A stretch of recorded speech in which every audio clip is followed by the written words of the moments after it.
This is Kal Kat, the Kal Kat Star, and welcome to a review of Spider-Man: Homecoming. It may contain minor plot spoilers, just because the story has a plot that, in order to explain it, would have some spoilers. And that just came out. It's a Marvel movie. I believe it's 11th or 12th. It yeah, It's a reboot, yet again, of the Sony Spider-Man series, but with Spider-Man, who was introduced in last summer in the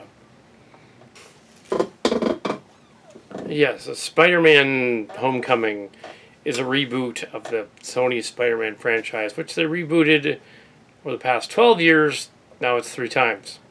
There was earlier. There was a Sam Raimi one, and there was a Webb one, and now it's this new guy. I'm not really gonna go into the other ones, except that it's it's a little better than they are, because Marvel kind of took over some elements of it. It still says Sony on the beginning, so although Marvel is involved, it's still technically a Sony movie, and it's part of the MCU, but it's also theirs. The story centers on the high school age Peter Parker, who is going to eventually going to go to Homecoming. That's the plot of the movie. Also, they're being ironic. They want the Homecoming of the Spider-Man to Marvel, and there is a bad guy played by Michael Keaton who is the Vulture. And he a very motivated bad guy, unlike a lot of the other bad guys in the Marvel universe, who are rather wooden compared to the heroes. Loki was a very good bad guy in the Marvel universe. This guy is not as clever as Loki, but is more aggressive, I would say. He's kind of playing the Birdman persona he played in Birdman. And I know Vulture is a character from the comics, so I know that much. Also, they took some liberties with some of the names, changing them around. They do the Christopher Nolan fake out involving MJ at the end. I won't give away who that is, but they do that, like the Robin thing. Not sure why they did it that way. But they did. The love interest is not Gwen Stacy or MJ. It's some other person. I won't give away everything, because the twist involving her and the Vulture and all that stuff is, I don't want to give that away. Otherwise, you wouldn't really, Iron Man is trying to help out young Spider-Man, Peter Parker, and invites him along to be in Civil War.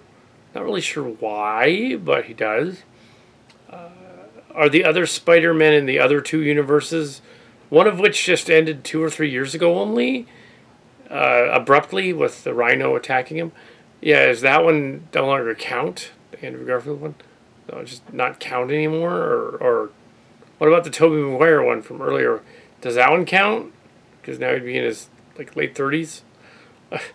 It's kind of odd. There's the bad guys in the story are Keaton's henchmen, Vulture's henchmen, and they get a hold of alien tech from the battles that have happened in New York, and they take the alien tech on heists, which is when Spider-Man meets up with him, Spider-Boy, I should say. And they spend the whole movie with him in high school instead of the other movies where they did. So it's young Spider-Man. It's Spider-Man Unlimited. It's some of the comic books did touch on that. I'm not a big aficionado of the comic books, but I know enough to know that these are who these people are. There's a few oddities, though. The sort of doughy kid who's his pal doesn't exist in the comics, unless he's supposed to be sort of an archetype for the other sidekick, I guess. Yeah, and they changed the nationalities around, which is fine on some of them. Sure, why not? It's 2017. You could even change genders around. That'd be interesting. But yeah, but they didn't do that. The genders. The Yeah, it's a good Marvel movie. Is it as good as it's sort of has a little of the Iron Man thing in it, so he's in it. But it's for the most part about Spider-Man and his friends and high school. And yeah, so it's a good movie. It's fine. You'll see it in theaters. I'm not going to give away too much. The trailers do show a lot of what actually happens, including what appears to be the. It was kind of unclear when you see the trailer about the ferry scene, the ferry boat. It's a ship, ferry boat scene. It looks like he's stopping two ferries from colliding, kind of the way they shot it. But actually, what happens in the movie is there's a alien gun shoots through the boat and saws it in half. It's not two ferries colliding. It's him trying to hold the pieces of the ship that have going down the middle. And yeah, so yeah, there's also Vulture. There's also a bad guy chucking buses and Vulture doing it. There's also a lot of stuff getting thrown around on and there's a cool hanging from a semi-stealth invisible plane scene at the end. All of the action seems to work. A little shaky cam here and there. I didn't want to see the 3D version. That would have been nuts. The action sequences seem to work. I like that this movie shows Peter Parker in a way that has him be Peter Parker as a kid and then juxtaposed to Spider-Man without making it cheesy. Problem with the earlier one, the Raimi ones, was that he would take his mask off all the time, and he'd be walking around with his mask on, going like, and he would, so that you would know it was Tobey Maguire. That was really annoying. Like in this one, they were all like, okay, he's not gonna do that. He's gonna like, whenever he's out of the costume, he's out of the costume. Whenever he has to put the mask on and pay homage to something else, or dress up real quick, he's in the costume. So they don't just have him walking around, I'm Spider-Man, but really you can see my face. That's the whole point, is you can't. So they don't mess that up too bad. Also, the web ones were weird just a few years ago because there was too much CGI and gamey stuff. They sort of dialed that back in favor of this one. There's plenty of CGI in it if you like that, but yeah, you can tell what's going on in the fight sequences. Unlike Transformers: The Last Night, where it's a mess. But here,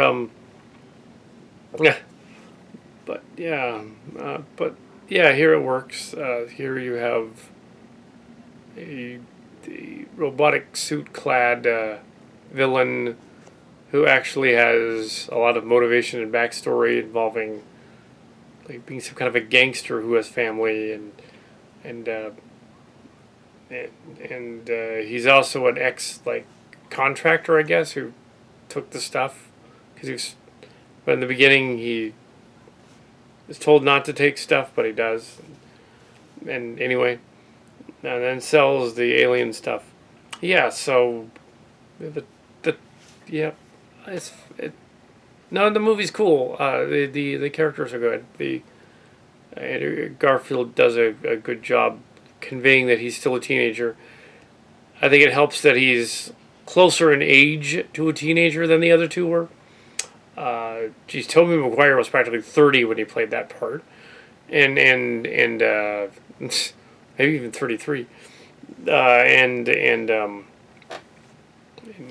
Garfield was at least 26. Garfield, yeah. This guy is somebody else, other than Garfield. Keep screwing that up. This guy's somebody else, and yeah, I gotta look this up. Hold on a second. Director was Tom Watts. Okay, this new guy is... I kept saying those other two characters. This guy is Tom Holland. The other two, Tobey Maguire and the other guy, are the two previous Spider-Men. I liked... yeah, he was a better choice. He was younger. Tom Holland is British. And he was going on about how, like, the... and he does a fairly decent American accent. Yeah, so... It seemed to work, and of course you have the hot Aunt May character, and you have other stuff that's changed from the original. But there is no Uncle Ben at all. He's gone apparently already. They didn't address that, so that's not really a spoiler. Yeah. Yeah. So Tobey Maguire, Andrew Garfield, and Tom Holland. Tobey Maguire, Andrew Garfield, and now Tom Holland have all played Spider-Man within a dozen years. It's kind of silly. Within 15, I guess, years. But it's like... But yeah, so... I liked that they paid homage to the very successful Spider-Man cartoon series song that everybody in the X generation hummed. Spider-Man, Spider-Man, does whatever a spider can, spins a web any size, catches thieves just like flies. Look out, there comes a Spider-Man. Is he strong? Listen, bud, he's got radioactive blood. Can he swing from a thread? Take a look overhead. Hey there goes the Spider-Man. Dun, dun, dun, dun, dun, dun. And then there's another verse, but anyway, so they did that. They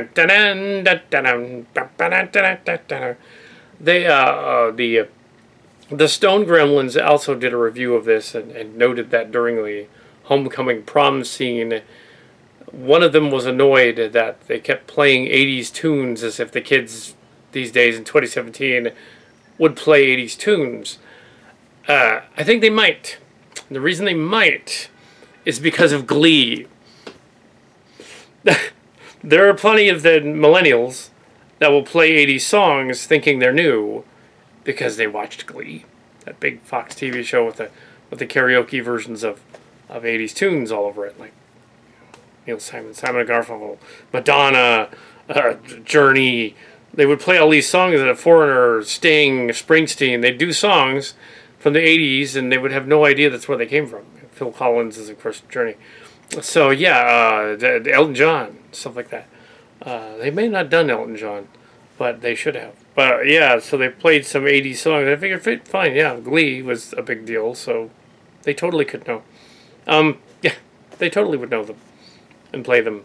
And also, you figure their teachers probably are X-Geners, so they probably think it's hip to play 80s songs. Because they're like 35 and 36. And they're like, yeah, okay. I want to play these songs that we used to know instead of the ones you want to listen to. They would have thrown in a few 90s and 2000s ones. But really, when you think about pop culture songs today, were there a lot of mid-2000s songs that could have played that you could dance to? Not a lot, really, if you think about it. But yeah, so sure, why not let them play some late stuff from the Breakfast Club or whatever?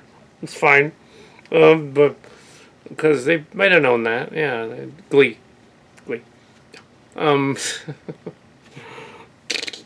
It's funny that they did crossover there because that's usually Fox. It would be Fox Searchlight. That would be another company. That'd be the X-Men people, who are also Marvel indirectly. But yeah, Disney owns the rights to Spider-Man, and so they got the rights back for Spider-Man, but not Venom. They're going to do a Venom one. Why doesn't Sony give up on the Venom ones? They've tried it twice already. Anyway, so, yeah, Spider-Man. Here goes the Spider-Man. And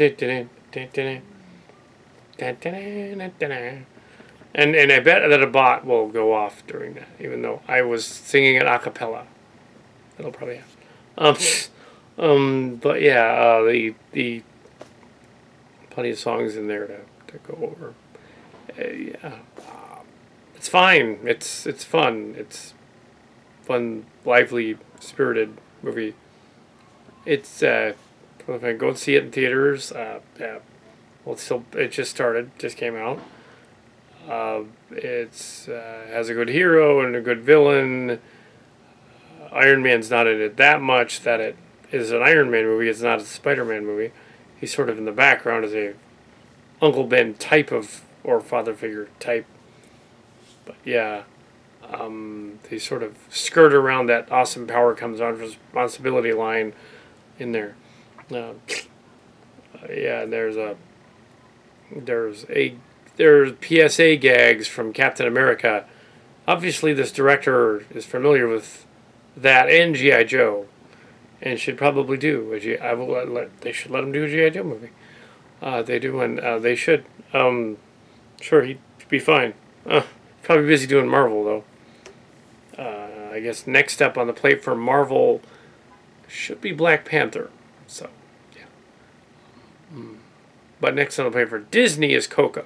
Disney Pixar's Coco. Yeah. The first Prince looking for a Prince movie. No, it's not. But no, it's not. No, but it doesn't look like he has a love interest in it though. Maybe they just kind of don't have one. But anyway, in the Spider-Man movie, Spider-Man has a love interest, sort of. Yeah, I guess you'd say that. It's a love interest. But yeah, does beg the question, how does that webbing keep going forever? Yeah. There was a funny scene in the movie where the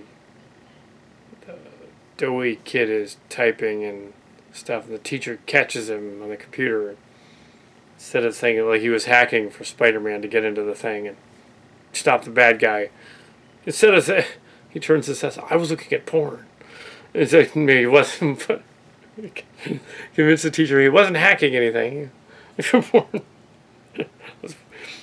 But yeah, there's even a Death Star, Lego Death Star. So plays into the plot a little bit. Now they do a lot of these movies with a lot of green screens in the background, so they can do it quickly. All the animation's done in the studio. That's how they can. So they're not actually on location most of the time. They're out in a. They're not in New York. In other words, they're somewhere else, and they've made it up to look like New York. They very rarely are during the action scenes, at least, because they can just CG it. And when Marvel does these movies, they do such a better job than the people at Paramount doing those Transform movies. It's like, man, why don't they just let somebody that knows what they're doing reboot these Michael Bay movies and just do it right with the robots having personalities and stuff? So let them do it. But before they do that, there's just going to have to be more of my parodies where they'll do that. There'll be nothing with the robots and very little humans. But my parodies aren't for sale. They're just free. But yeah, so far, midsummer now, we have a couple of good movies. We got Guardians of the Galaxy 2 and Baby Driver and Spider-Man. There's one other, but I forget what. But yeah, action movies. Yeah. And there's a movie called Atomic Blonde coming out that's going to be apparently loosely based on, seems like one of my short stories. Or at least the premise, anyway. The idea that a blonde bombshell literally is a bombshell. Ha ha, she explodes. She blows up things. I'm sure someone else has thought of that. Granted, that joke is probably as old as the term blonde bombshell. But, alright. Yeah. So, now if she blows herself up at the end of the act, then that's even more like that story. Yeah, it was like the final concert. It's exactly the same joke as my Evita parody. Except in my Evita parody, Madonna has weapons and she's like shooting the city with bigger and bigger weapons until finally at the end she actually takes a tactical nuke and hurls it over the balcony. And then you just see this mushroom cloud. That's grim.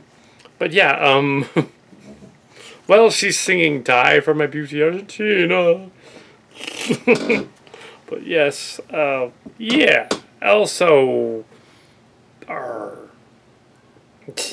Fanime crossover has gotten to has finally reached the cast of Channel Awesome, and because I did they didn't want to do reboot, we did reboot on the behest of some of the fans that your channel can do reboot, so we did reboot, a review of it, and we did a review of a little bit of a recap of why Blade Runner is cool. Red Letter Media caught up on ours and said, this is why Blade Runner isn't cool, to be snarky, which is awesome. Thank you, Red Letter Media. Shout out to you guys. We love your Transformers reviews as well, in which all of them are just that's black space. But also, back to... you still got to review the movie, though. You can't just do that. Not for 3 videos, but do whatever you want. But still, yeah. But Red Letter Media, not Red Letter Media, but Channel Awesome, the nostalgia critic, he said he was going to do Norm of the North, and not only did he do Norm of the North, he also did a read-through with his brother of Norm of the North. Go watch it. It's funny. Watch the read-through and then the review, and you will see them reacting to it for the first time, going like, oh, what's going on? And at the end of the review, read-through, it gets to the end. This is better than our previews that all sucked before this one. They didn't show a preview for Black Panther before this movie. It's weird. Anyway, so, and then they get to the thing, you know, they're doing the Red Letter Channel Awesome. I was watching the thing on Norm of the North, and the shout out, and they get to the end, and he just he's like you people who suggested do this Norm of the North, you.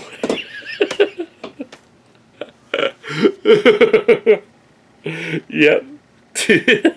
Hey, I wasn't the one that suggested Norm of the North. No, that was that other dude that was in line there. It wasn't me. The one that wanted to meet him later. Yeah. And got the chance to. Yeah, so blame him. But yeah, then they did the full-on review where he shaves his head and he goes, ah. I don't know why he shaved his head. But yeah, I wouldn't buzz that much off. But it's funny. Has Kal Kat seen it? Yeah, unfortunately. I'm not going to do a review of it, though, because everyone else has completely ripped it. There's nothing really more I could say about Norm of the North, other than, yeah, it's the antithesis of what should be a good cartoon movie, animated movie. It even makes some of Illumination's poorest stuff look like brilliant, like the Minions movie. Ugh. Like, really, lemmings peeing into a tank. Yeah, in a tree. That happens. It's a mess. Really, Adam Sandler. It's a stapler. No. Well, that's Rob Schneider. I guess it is Rob Schneider. Yeah, Rob Schneider is a stapler. That's from South Park. So, yeah, Rob of the North. Anyway, so go see, those shout-outs just there, because, sure. Spider-Man Homecoming. Much better than that one. Hopefully, Doug Walker will do a review of Spider-Man Homecoming shortly. As well as Angry Joe Rants will be doing one shortly, if he hasn't already. And all these review shows kind of do them all together. I was mentioning to Mark's cards the social justice warrior term. He doesn't like the term because they're using it as derogatory. I like the term because I use it as a badge of honor. Ooh, I say like, oh yeah, Kal Kat show can be social SJWs. Look at the little watched Talking Pointless, of which the title is spoofing O'Reilly's Talking Points. And of course, the final episode of that was O'Reilly getting fired. No point in calling. I guess we could still call it that if we wanted to, but but that's So yeah, Yeah, SJW. I'm not really a social justice warrior. I'm just kidding. But sure. And learn the actual meaning of snowflake. It does not mean what you think it does. Hyper-conservatives. It's from Fight Club, and it means exactly the opposite if you actually are paying attention to the movie. It's ironic. The character's not really that. He's like spoofing it. Leave it to them to completely get that backward.